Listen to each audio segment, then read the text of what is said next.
The Master at Kosipur, Wednesday, December the 23rd, 1885. On Friday, December the 11th, Sri Ramakrishna was moved to a beautiful house at Kosipur, a suburb of Calcutta. The house was situated in a garden covering about 5 acres of land and abounding in fruit trees and flowering plants. Here the final curtain fell on the Master's life. At Kosipur, he set himself with redoubled energy to the completion of the work of spiritual ministration he had begun long before at Dakshineshwar. Realizing that the end of his physical life was approaching, he gave away his spiritual treasures without stint to one and all. He was like one of those fruit sellers who bring their fruit to the marketplace, bargain at first about the prices, but then, toward sunset, when the market is about to close, give away the fruit indiscriminately. Here, his disciples saw the greatest manifestation of his spiritual powers. Here they saw the fulfillment of his prophecies about his own end. I shall make the whole thing public before I go. When people in large numbers come to know and whisper about the greatness of this body, then the mother will take it back. The devotees will be sifted into inner and outer circles toward the end, and so on. Here, he predicted that a band of young disciples, with Narendranath as their leader, would in due course renounce the world and devote themselves to the realization of God and the service of humanity. The main building at Kosipur had 2 stories, with 3 rooms below and 2 above. The Master occupied the central hall of the upper story. A small room to the left was used at night by his attendants. To the right of the hall was an open balcony, where Sri Ramakrishna sometimes sat or walked. On the ground floor, a hall just below the Master's and a small room to the right of it were used by the devotees, and a small room to the extreme left was occupied by the Holy Mother. In the garden compound were some outbuildings, 2 reservoirs, and pleasant walks. Sri Ramakrishna breathed more freely in the open air of the new place. Almost all the devotees had gathered by this time. They had started coming to him in 1881. By the end of 1884, Sharat and Shashi had become known to the Master, and since their college examinations in the middle of 1885, they had been visiting him almost daily. Girish Ghosh had first met the Master in September 1884 at the Star Theatre. Since the beginning of the following December, he had been a constant visitor, and it was during the latter part of December 1884 that Sharada Prasanna first visited the Master at the Dakshineshwar temple. Subodh and Kshirod first visited him in August 1885. The young devotees had taken up their quarters at the garden house to tend Sri Ramakrishna, although many of them visited their own homes every now and then. Their householders came to see the Master almost every day, and some of them occasionally spent the night.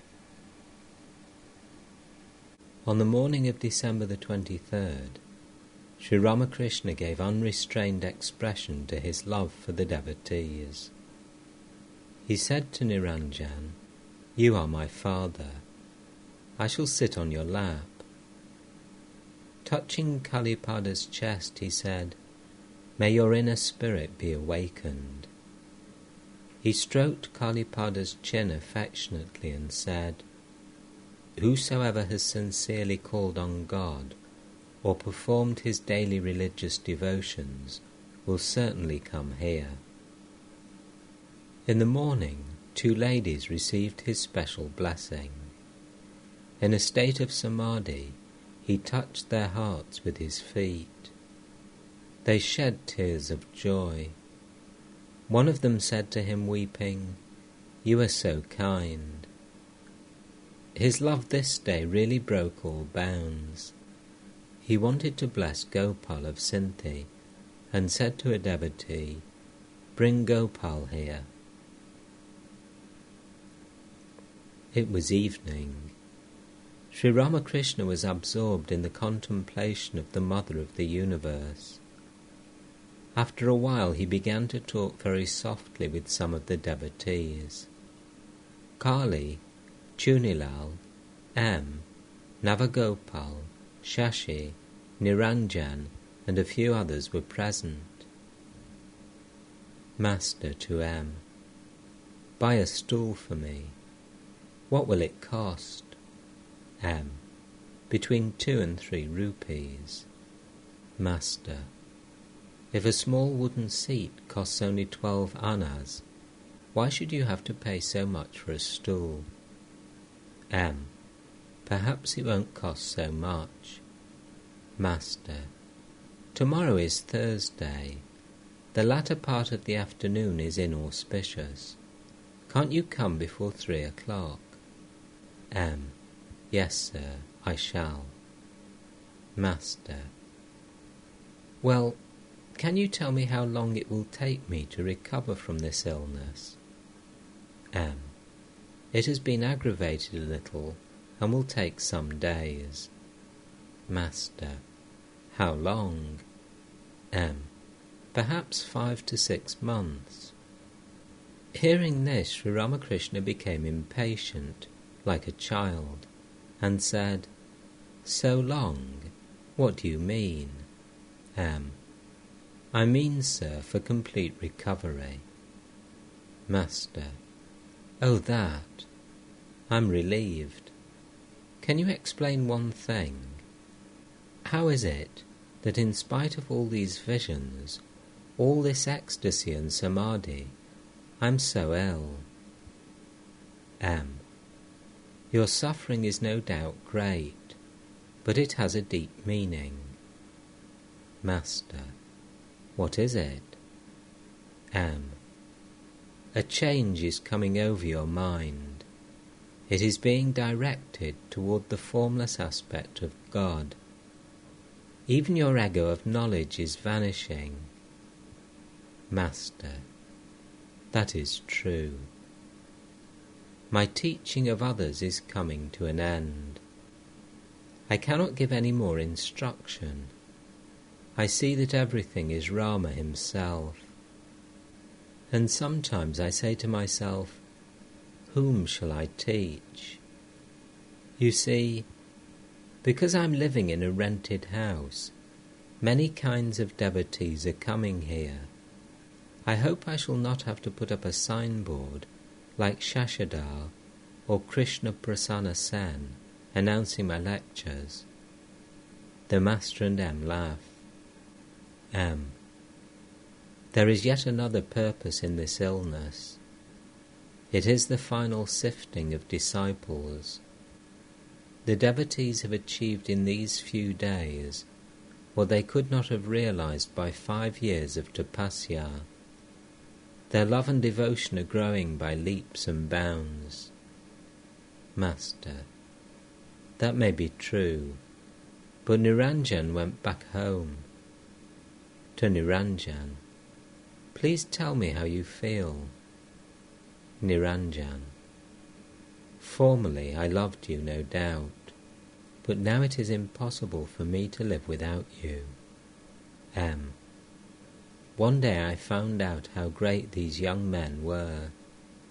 Master, where? M, sir, one day I stood in a corner of the house at Shampukor and watched the devotees. I clearly saw that every one of them had made his way here through almost insurmountable obstacles and given himself over to your service. As Sri Ramakrishna listened to these words, he became abstracted. He was silent a few moments. Presently he went into samadhi. Regaining consciousness of the outer world, he said to M, "I saw everything passing from form to formlessness.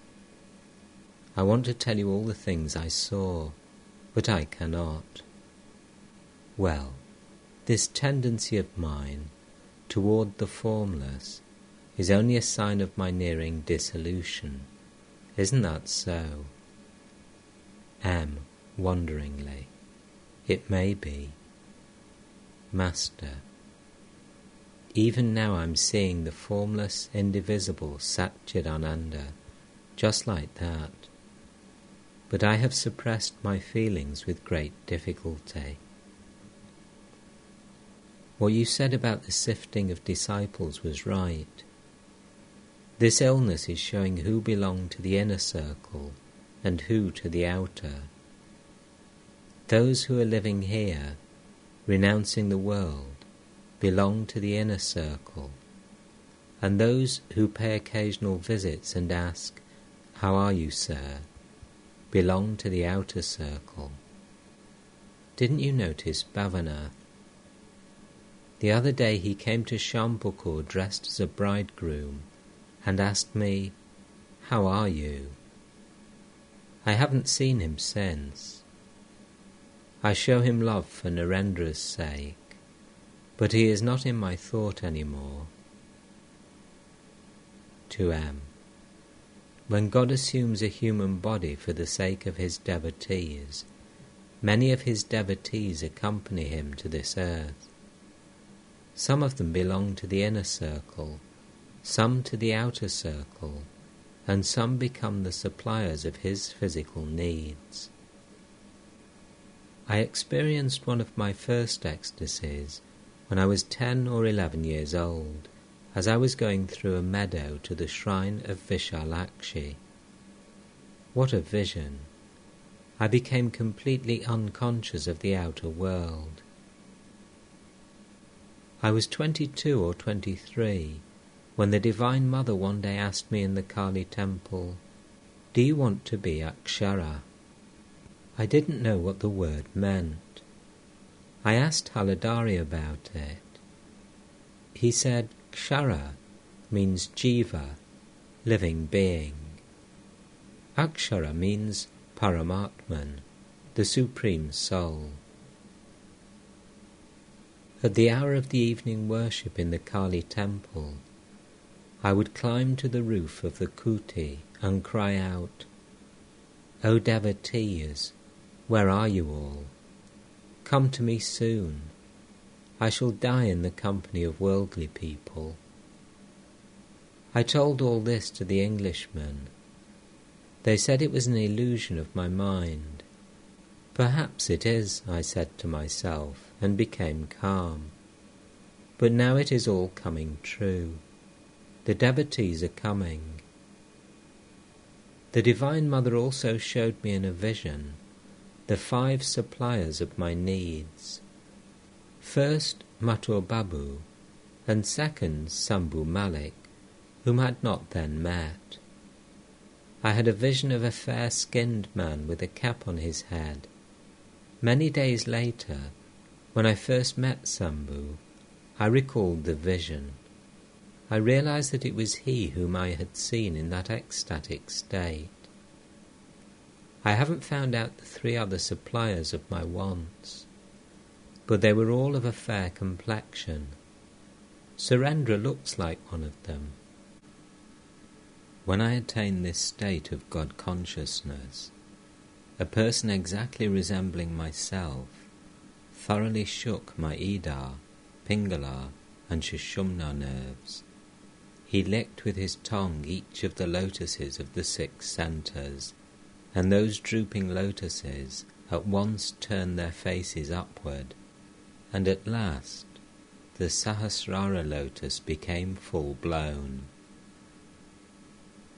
The Divine Mother used to reveal to me the nature of the devotees before their coming. I saw with these 2 eyes, not in a trance, the Kirtan party of Chaitanya going from the banyan tree to the bakul tree in the Panchavati. I saw Balaram in the procession, and also, I think, yourself, meaning M. Chuni's spiritual consciousness, and yours too, have been awakened by frequent visits to me. In a vision I saw that Shashi and Sharat had been among the followers of Christ. Under the banyan tree in the Panchavati, I had a vision of a child. Hridai said to me, "Then a son will be born to you." I said to him, "But I regard all women as mother. How can I have a son?" That child is Rakal. I said to the Divine Mother, "O Mother, since you have placed me in this condition, provide me with a rich man." That is why Mathur served me for 14 years, and in how many different ways. At my request he arranged a special storeroom for the sadhus. He provided me with carriage and palanquin, and whatever I asked him to give to anyone, he gave. The Brahmani identified him with Pratap Rudra. Vijay had a vision of this form, meaning himself. How do you account for it? Vijay said to me, "I touched it, exactly as I'm touching you now." Latu counted 31 devotees in all. That's not many, but a few more are becoming devotees through Vijay and Kedar. It was revealed to me in a vision that during my last days I should have to live on pudding. During my present illness, my wife was one day feeding me with pudding. I burst into tears and said, "Is this my living on pudding near the end?" And so painfully. Monday, January the 4th, 1886. It was the 14th day of the dark fortnight of the moon. At 4 o'clock in the afternoon, Sri Ramakrishna was sitting in his room. He told M that Ram Chatterjee had come from the Kali temple at Dakshineshwar to inquire about his health. He asked M whether it was now very cold at the temple garden.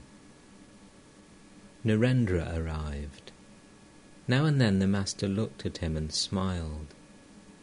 It appeared to M that day the master's love for his beloved disciple was boundless. He indicated to M by a sign that Narendra had wept. Then he remained quiet.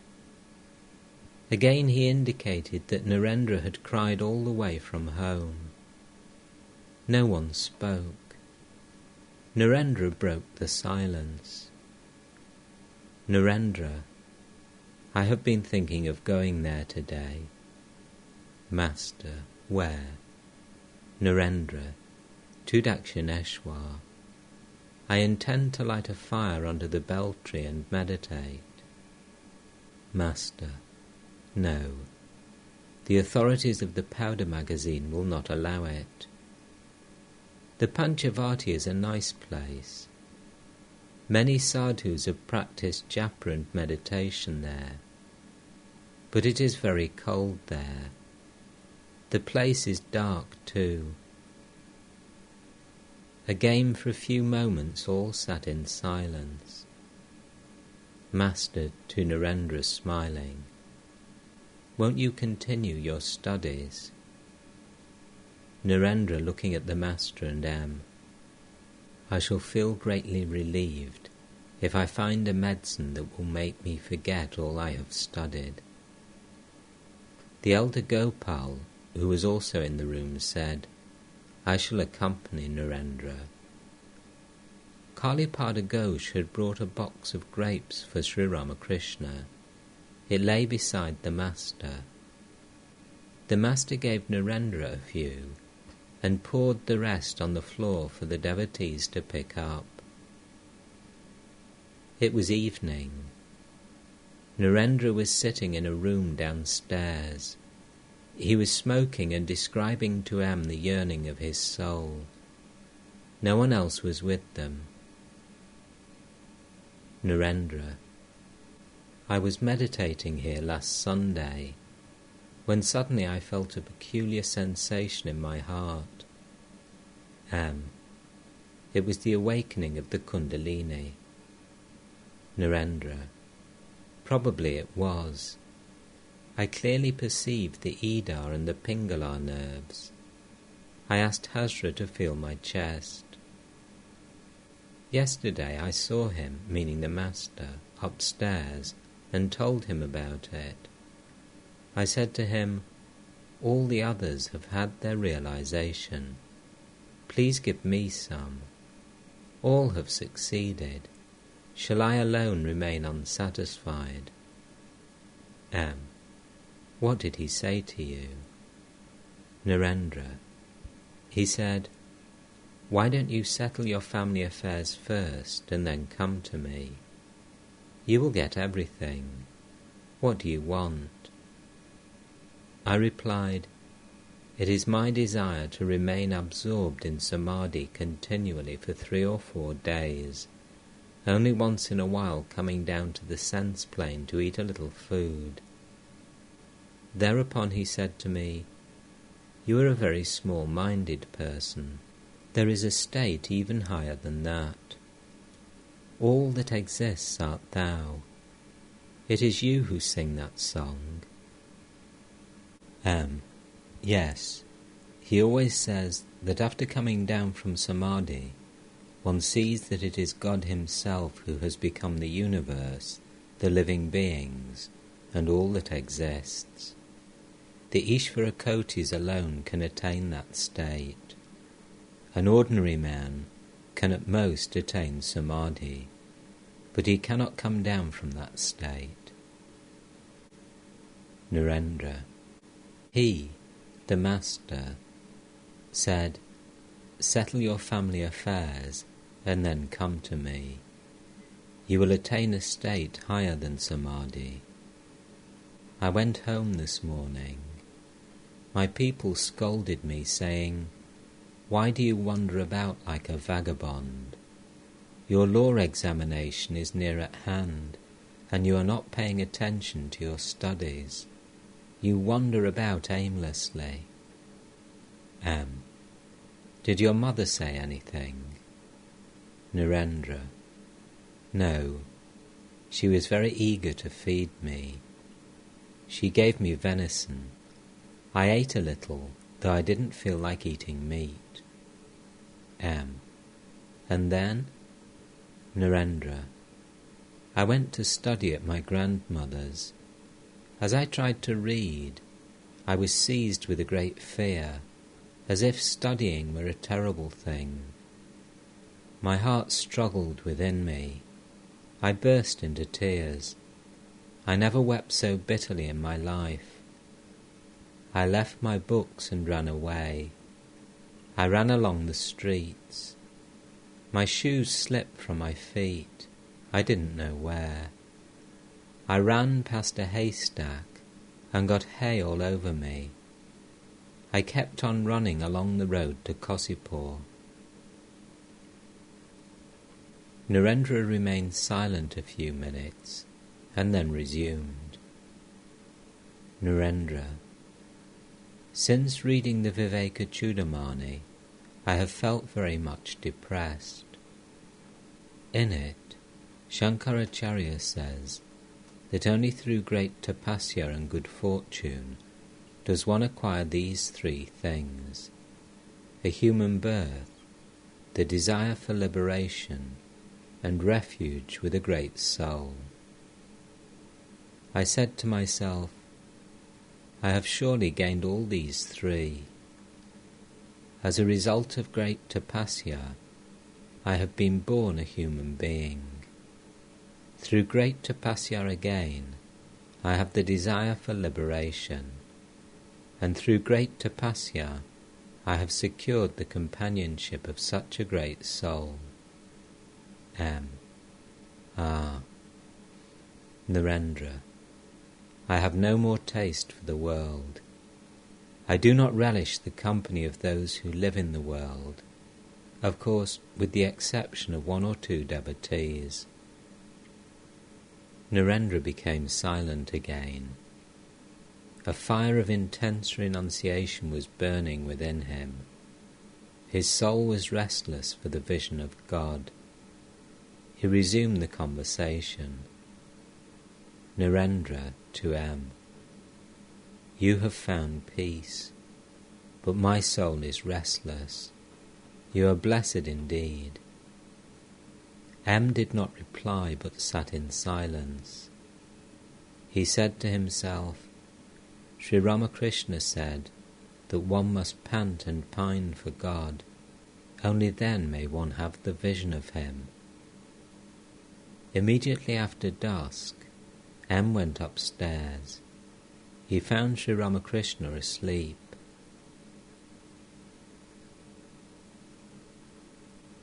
It was about 9 o'clock in the evening. Niranjan and Shashi were sitting near the master. He was awake. Every now and then he talked of Narendra. Master. How wonderful Narendra's state of mind is. You see, this very Narendra did not believe in the forms of God, and now you see how his soul is panting for God. You know that story of the man who asked his guru how God could be realized. The guru said to him, Come with me, I shall show you how one can realize God. Saying this, he took the disciple to a lake and held his head under water. After a short time he released the disciple and asked him, Well, how did you feel? I was dying for a breath of air, said the disciple. When the soul longs and yearns for God like that, then you will know you do not have long to wait for His vision. The rosy colour on the eastern horizon shows that the sun will soon rise. This day Sri Ramakrishna's illness was worse. In spite of much suffering, he said many things about Narendra, though mostly by means of signs. At night Narendra left for Dakshineshwar. It was very dark, being the night of the new moon. He was accompanied by 1 or 2 devotees. M. spent the night at the Kosipur garden. He dreamt that he was seated in an assembly of sannyasis.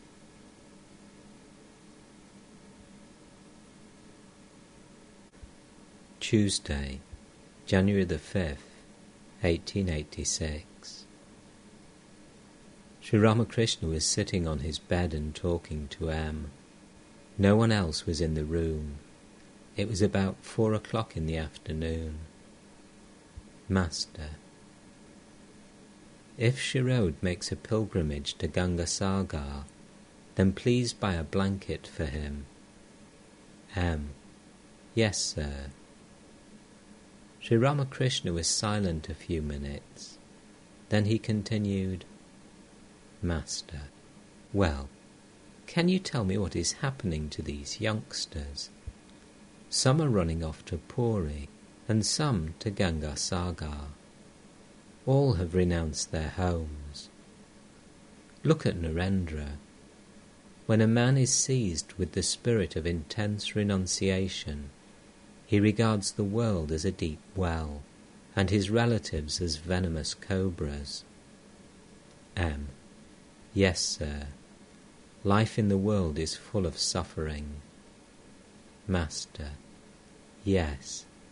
It is the suffering of hell, and that from the very moment of birth. Don't you see what a trouble one's wife and children are? M. Yes, sir. You yourself said, these youngsters have no relationship whatsoever with the world. They owe nothing to the world. nor do they expect anything from it.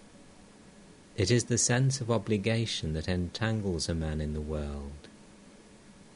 Master, don't you see how Niranjan is? His attitude toward the world is this: here, take what is thine, and give me what is mine. That is all. He has no further relationship with the world. There is nothing to pull him from behind. Woman and gold alone is the world.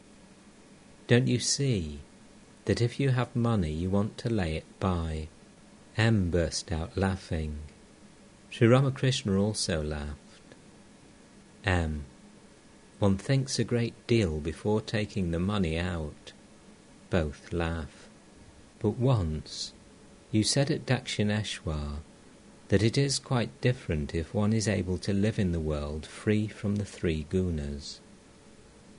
Master, yes, like a child. M. Yes, sir, but it is exceedingly difficult. It requires tremendous power. Sri Ramakrishna remained silent. M. Yesterday they went to Dakshineshwar to meditate. I had a dream. Master, what did you dream? M. I dreamt that Narendra and some others had become sannyasis. They were sitting around a lighted fire. I too was there. They were smoking tobacco and blowing out puffs of smoke. I told them that I could smell hemp. Master, mental renunciation is the essential thing. That too makes one a sannyasi. Sri Ramakrishna kept silent a few minutes and then went on. Master, but one must set fire to one's desires. Then alone can one succeed. M. You said to the pundit of the Marwaris from Burra Bazar that you had the desire for bhakti. Isn't the desire for bhakti to be counted as a desire? Master, no. Just as Hinche greens are not to be counted as greens, Hinche restrains the secretion of bile. Well, all my joy, all my ecstasy, where are they now? M. Perhaps you are now in the state of mind that the Gita describes as beyond the three gunas. Sattva, Rajas and Tamas are performing their own functions, and you yourself are unattached even to Sattva. Master, yes, the Divine Mother has put me into the state of a child. Tell me, won't the body live through this illness? The Master and M became silent.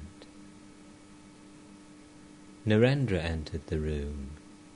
He was going home to settle his family affairs.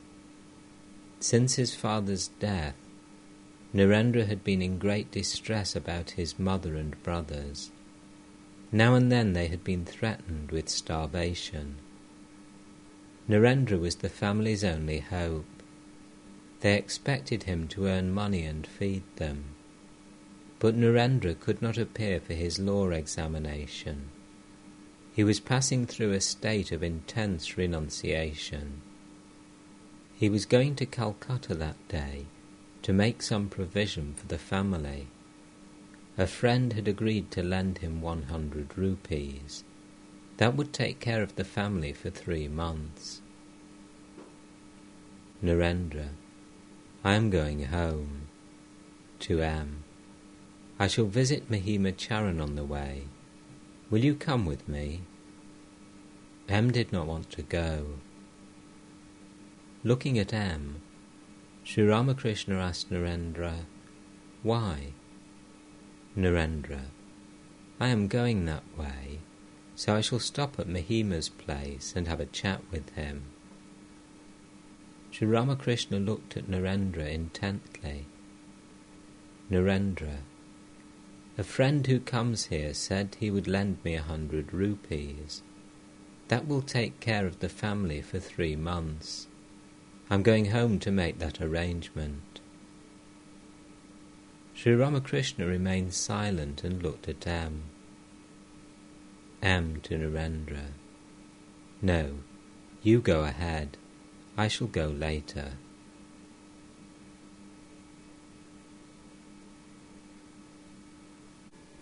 Thursday, March the 11th, 1886. It was 8 o'clock in the evening. Sri Ramakrishna was in the big hall on the 2nd floor. Narendra, Shashi, M, Sharat and the elder Gopal were in the room. Sri Ramakrishna was lying down. Sharat stood by his bed and fanned him. The master was speaking about his illness. "Master, if some of you go to Dakshineshwar and see Bholanath, he will give you a medicinal oil and also tell you how to apply it." The elder Gopal, "Then we shall go for the oil tomorrow morning." M, "If someone goes this evening, he can bring the oil." Shashi, "I can go." Master, pointing to Sharat, "He may go." After a time, Sharat set out for Dakshineshwar to get the oil from Bholanath. The devotees sitting around Sri Ramakrishna's bed were silent. Suddenly the master sat up. He spoke to Narendranath. "Master, Brahman is without taint. The 3 gunas are in Brahman, but it is itself untainted by them. You may find both good and bad smells in the air, but the air itself is unaffected." Shankaracharya was going along a street in Benares. An outcast, carrying a load of meat, suddenly touched him. "What?" said Shankara, "you have touched me." "Revered sir," said the outcast, "I have not touched you, nor have you touched me. The Atman is above all contamination, and you are that pure Atman. Of Brahman and Maya, the Jnani rejects Maya. Maya is like a veil. You see, I hold this towel between you and the lamp. You no longer see the light of the lamp." Sri Ramakrishna put the towel between himself and the devotees. "Master, now you cannot see my face any more. As Ram Prasad said, raise the curtain and behold." The Bhakta, however, does not ignore Maya. He worships Mahamaya. Taking refuge in her, he says, "O Mother, please stand aside from my path. Only if you step out of my way shall I have the knowledge of Brahman." The Jnanis explain away all 3 states, waking, dream, and deep sleep. But the Bhaktas accept them all. As long as there is the ego, everything else exists.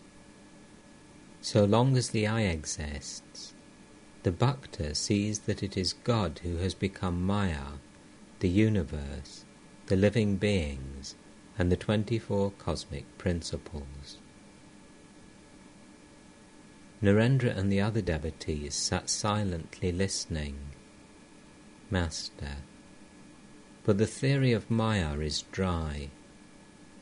To Narendra, "Repeat what I said." Narendra, "Maya is dry." Sri Ramakrishna affectionately stroked Narendra's face and hands and said, "Your face and hands show that you're a Bhakta, but the Jnani has different features. They are dry. Even after attaining Jnana, the jnani can live in the world, retaining vidya maya, that is to say, bhakti, compassion, renunciation and such virtues. This serves him two purposes. First, the teaching of men, and second, the enjoyment of divine bliss. If a jnani remains silent, merged in samadhi, then men's hearts will not be illumined. Therefore, Shankaracharya kept the ego of knowledge. And further, a jnani lives as a devotee, in the company of bhaktas, in order to enjoy and drink deep of the bliss of God. The ego of knowledge and the ego of devotion can do no harm. It is the wicked eye that is harmful. After realizing God, a man becomes like a child. There is no harm in the ego of a child. It is like the reflection of a face in a mirror. The reflection cannot call names. Or it is like a burnt rope, which appears to be a rope, but disappears at the slightest puff. The ego that has been burnt in the fire of knowledge cannot injure anybody. It is an ego only in name. Returning to the relative plane, after reaching the Absolute, is like coming back to this shore of a river after going to the other side. Such a return to the relative plane is for the teaching of men and for enjoyment, participation in the divine sport in the world. Sri Ramakrishna was talking in a very low voice. Addressing the devotees, he said, "The body is so ill, but the mind is free from avidya maya. Let me tell you, there is no thought in my mind of Ramlal, or home, or wife. But I have been worrying about Purna, that Kayashta boy. I'm not in the least anxious about the others. It is God alone who has kept this Vidyamaya in me, for the good of men, for the welfare of the devotees. But if one retains Vidyamaya, one comes back to this world. The avatars keep this Vidyamaya. So long as a man has even the slightest desire, he must be born again and again. When he gets rid of all desires, then he is liberated. But the bhaktas do not seek liberation. If a person dies in Benares, he attains liberation. He is not born again. Liberation is the goal of the jnanis. Narendra. The other day we went to visit Mahima Charan. Master smiling. Well. Narendra. I have never before met such a dry jnani. Master smiling. What was the matter? Narendra. He asked us to sing. Gangadhar sang. Radha is restored to life by hearing her Krishna's name. She looks about. In front of her she sees a tamala tree. On hearing this song, Mahima Charan said, "Why such songs here? I don't care for love and all that nonsense. Besides, I live here with my wife and children. Why all these songs here?" Master to M. Do you see how afraid he is?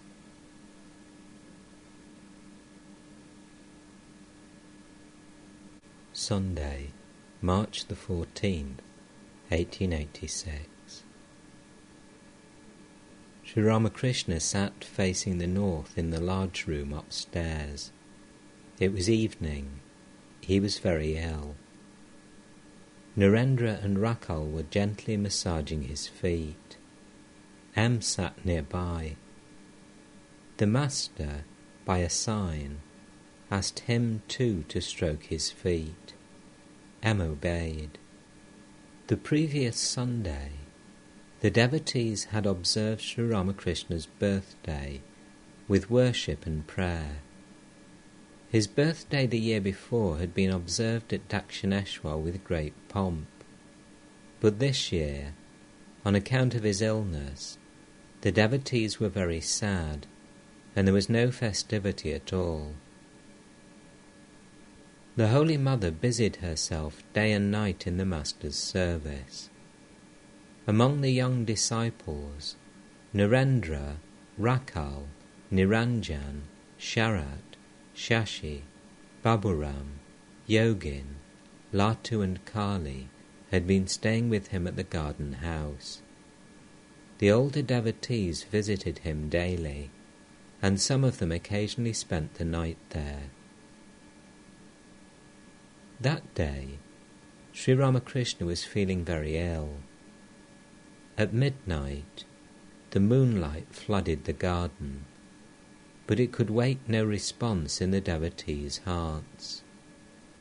They were drowned in a sea of grief. They felt that they were living in a beautiful city, besieged by a hostile army. Perfect silence reigned everywhere. Nature was still, except for the gentle rustling of the leaves at the touch of the south wind. Sri Ramakrishna lay awake. One or two devotees sat near him in silence. At times he seemed to doze. M was seated by his side. Sri Ramakrishna asked him by a sign to come nearer. The sight of his suffering was unbearable. In a very soft voice, and with great difficulty, he said to M, "I have gone on suffering so much for fear of making you all weep. But if you all say, 'Oh, there is so much suffering, let the body die,' then I may give up the body." These words pierced the devotees' hearts, and he who was their father, mother, and protector had uttered these words. What could they say? All sat in silence. Some thought, "Is this another crucifixion, the sacrifice of the body for the sake of the devotees?" It was the dead of night. Sri Ramakrishna's illness was taking a turn for the worse. The devotees wondered what was to be done. One of them left for Calcutta. That very night Girish came to the garden house with two physicians, Upendra and Navagopal. The devotees sat near the Master. He felt a little better and said to them, "The illness is of the body. That is as it should be. I see that the body is made of the 5 elements." Turning to Girish, he said, "I am seeing many forms of God. Among them I find this one also," meaning his own form.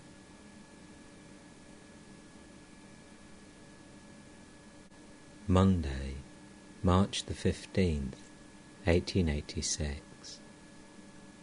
About 7 o'clock in the morning, Sri Ramakrishna felt a little better. He talked to the devotees, sometimes in a whisper, sometimes by signs. Narendra, Rakal, Latu, M, Gopal of Sinthi and others were in the room. They sat speechless and looked grave, thinking of the Master's suffering of the previous night. Master, to the devotees, "Do you know what I see right now? I see that it is God Himself who has become all this. It seems to me that men and other living beings are made of leather, and that it is God Himself who, dwelling inside these leather cases, moves the hands, the feet, the heads. I had a similar vision once before, when I saw houses gardens, roads, men, cattle, all made of one substance. It was as if they were all made of wax. I see that it is God Himself who has become the block, the executioner, and the victim for the sacrifice.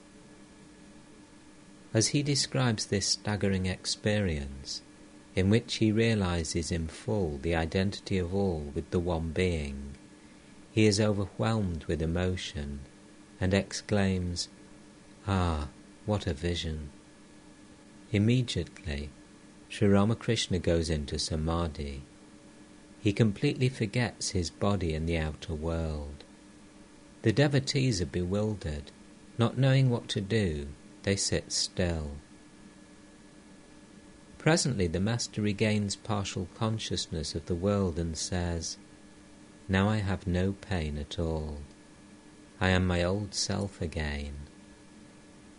The devotees are amazed to watch this state of the Master, beyond pleasure and pain, weal and woe.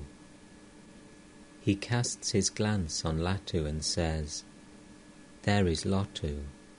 He bends his head, resting it on the palm of his hand. I see that it is God Himself who rests His head on his hand. Sri Ramakrishna looks at the devotees, and his love for them wells up in 1,000 streams. Like a mother showing her tenderness to her children, he touches the faces and chins of Rakal and Narendra. A few minutes later, he says to M, "If the body were to be preserved a few days more, many people would have their spirituality awakened." He pauses a few minutes. But this is not to be. This time the body will not be preserved. The devotees eagerly await the Master's next words. Such is not the will of God. This time the body will not be preserved, lest, finding me guileless and foolish, people should take advantage of me, and lest I, guileless and foolish as I am, should give away everything to everybody. In this Kali Yuga, you see, people are averse to meditation and japa. Rakal, tenderly, please speak to God, that He may preserve your body some time more. Master, that depends on God's will. Narendra, your will and God's will have become one. Sri Ramakrishna remains silent. He appears to be thinking about something. Master, to Narendra, Rakal and the others, and nothing will happen if I speak to God. Now I see that I and the mother have become one. For fear of her sister-in-law, Radha said to Krishna, "Please dwell in my heart." But when, later on, she became very eager for a vision of Krishna, so eager that her heart pined and panted for her beloved, he would not come out. Rakal, in a low voice to the devotees. He is referring to God's incarnation as Gauranga. The devotees sit silently in the room. Sri Ramakrishna looks at them tenderly. Then he places his hand on his heart. He is about to speak. Master, to Narendra and the others, there are two persons in this. One, the Divine Mother. He pauses. The devotees eagerly look at him to hear what he will say next. Master, yes, one is she, and the other is her devotee. It is the devotee who broke his arm, and it is the devotee who is now ill. Do you understand? The devotees sit without uttering a word. Master, alas, to whom shall I say all this? Who will understand me? Pausing a few moments, he says, God becomes man, an avatar, and comes to earth with his devotees. And the devotees leave the world with him. Rakal, therefore we pray that you may not go away and leave us behind. Sri Ramakrishna smiles and says, a band of minstrels suddenly appears, dances and sings, and it departs in the same sudden manner. They come and they return, but none recognizes them. The master and the devotees smile. After a few minutes he says, suffering is inevitable when one assumes a human body. Every now and then I say to myself, may I not have to come back to earth again. But there is something else. After enjoying sumptuous feasts outside, one does not relish cheap home cooking. Besides, this assuming of a human body is for the sake of the devotees. Sri Ramakrishna looks at Narendra very tenderly. Master, to Narendra, an outcast was carrying a load of meat. Shankaracharya, after bathing in the Ganges, was passing by. Suddenly the outcast touched him. Shankara said sharply, what? You touched me. Revered sir, he replied, I have not touched you, nor have you touched me. Reason with me. Are you the body, the mind, or the buddhi? Analyze what you are. You are the pure Atman, unattached and free, unaffected by the three gunas, sattva, rajas and tamas. Do you know what Brahman is like? It is like air. Good and bad smells are carried by the air, but the air itself is unaffected. Narendra, yes, sir. Master, he is beyond the gunas and maya, beyond both the maya of knowledge and the maya of ignorance. Woman and gold is the maya of ignorance. Knowledge, renunciation, devotion, and other spiritual qualities are the splendours of the maya of knowledge. Shankaracharya kept this maya of knowledge, and that you and these others feel concerned about me is also due to this maya of knowledge. Following the maya of knowledge, step by step, one attains the knowledge of Brahman. This maya of knowledge may be likened to the last few steps of the stairs. Next is the roof. Some, even after reaching the roof, go up and down the stairs. That is to say, some, even after realizing God, retain the ego of knowledge. They retain this in order to teach others, taste divine bliss, and sport with the devotees of God. Narendra, some people get angry with me when I speak of renunciation. Master, in a whisper, renunciation is necessary. Pointing to his different limbs. If one thing is placed upon another, you must remove the one to get the other. Can you get the second thing without removing the first? Narendra, true, sir. Master, in a whisper to Narendra, when one sees everything filled with God alone, does one see anything else? Narendra, Must one renounce the world? Master, didn't I say just now, when one sees everything filled with God alone, does one see anything else? Does one then see any such thing as the world? I mean mental renunciation. Not one of those who have come here is a worldly person. Some of them had a slight desire, for instance, a fancy for woman. Rakal and M smile, and that desire has been fulfilled. The Master looks at Narendra tenderly and becomes filled with love. Looking at the devotees, he says, "Grand." With a smile, Narendra asks the Master, "What is grand?" Master smiling, "I see that preparations are going on for a grand renunciation."